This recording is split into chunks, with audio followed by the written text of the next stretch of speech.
Yeah, really good to see both Road Pedal and then young Kendall Fleming, 29 years of age. What a story he has had, like so many of these Japan players. We will start with them, the skipper Kendall Fleming, Abhishek Anand, Isham Ramani, and of course we've been looking at the scores in recent days. We've seen so many good individual performances for Japan.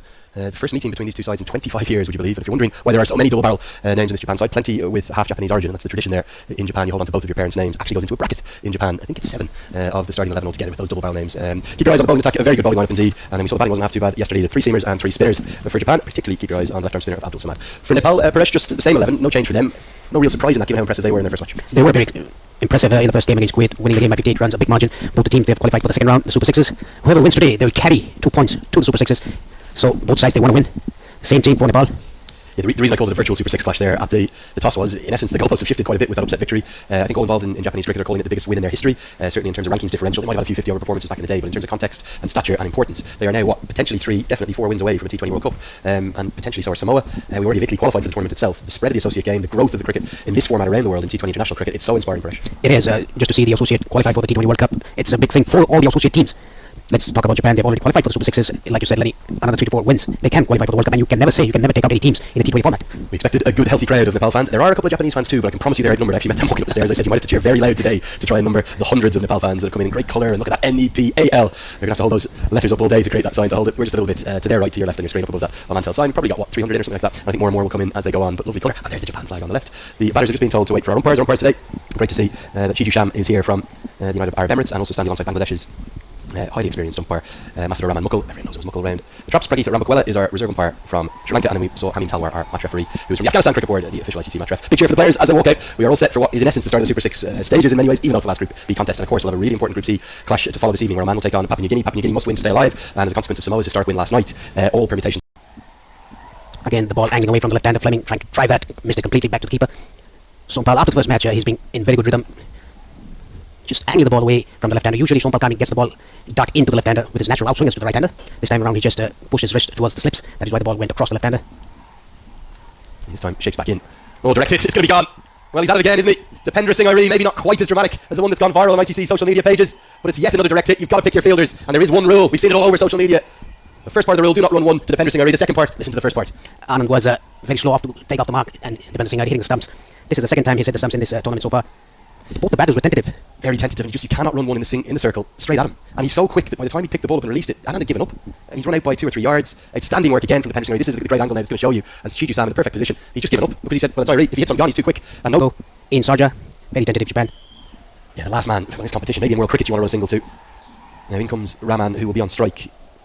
And a slight change in the order, because initially we'd been indicated it might have been Sabarish Ravichandran. Here's the run out, straight at him. The backing up is poor, but I think even if it was perfect, he would have been run out. Look how far he is out here. 3 yards, not even got the back grounded yet. And it's all just happened a bit too quickly. I made that rabbit in the headlights reference. That was rabbit in the headlights there. Exactly, that was. Sensational again. Interesting. The Tiger. Down the leg side, doesn't flick anything, giving us a wide. Hunting down his prey, just what he does. It's exactly what the Tigers or the Cheetahs do against the head. They just hunt them down. That was down to the leg side. Sompal Kami is just bowling good deliveries, 2 or 3 good deliveries, and trying to do something different. That is why it's going away from the right-hander, going down to the leg side, or going away from the right-hander. Clubbed away. That's more like it for Japan. Not going to get to the rope. Still haven't seen a boundary yet. But Rahman will get off the mark with the brace. Nepal will have watched the game yesterday as Road Pedal set the toss. Will they have been happy with that? Or disappointed with that? Because obviously if Kuwait had won, they would have been guaranteed, barring a big defeat to Japan, to take 2 points and have good net run rate through the Super 6. Now they've got to win today and do the same. Well, it's not that, whenever teams play a qualifier or whatever the tournament is. Chipped in the air and chipped safely. Again, not going to have the power to get to the rope. But Rahman is trying to exploit the power play, at least doing a better job than Anand did. It's such a funny one. I don't know who they'll have been kind of cheering for. They've probably been watching the game and just looking to learn as much about the Japanese opposition as they could. But it is a surreal, because of the way of the format. The kind of win for Japan has robbed them of what was almost a certainty of taking to a really good 2 points with a good net run rate. They can still do that by beating Japan with a big win today. But it's just a sort of slightly surreal one, isn't it? End of the fourth. It's 16 for 1. 15 overs without, say, a single wicket outside of that one, which is the run out that got things going. The way in which they've come back in this contest, really quite remarkable. Kendall Fleming played nicely, Japan's all-time leading run scorer. The skipper, the 29-year-old. He was very cautious at first, didn't get much support from his opening partner, but there was a real change, wasn't there? A shift in dynamic around the 8th and 9th over. The boundary started to come, and Japan really started to dominate the contest. Yeah, it was the partnership that took Japan forward in the middle overs. Kendall and Rahman, 60-odd run partnership between them.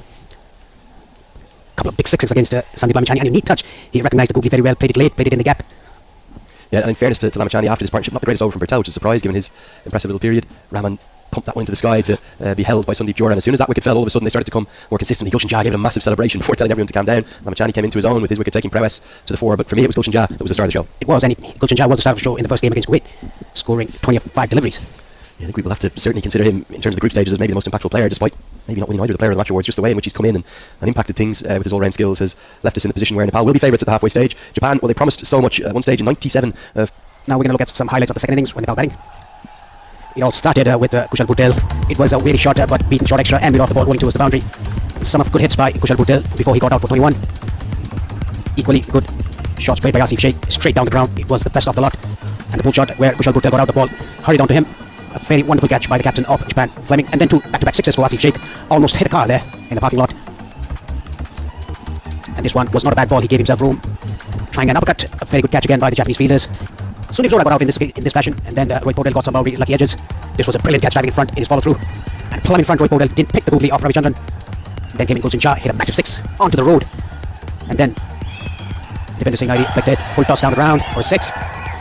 And this four was a hit and the score was level. And the winning scored by Gulshan Shah taking a single. The high scorer for Japan, Rahman 31 of 25. Gulshan Shah taking 2 wickets, even Sandeep Lamishani. Check. Idea check. Chasing 132 Nepal, came into bat, Asif Sheikh 38 of 21, Gulshan Shah 28 of 20 unbeaten, and Kushal Bhutel 21 of 21.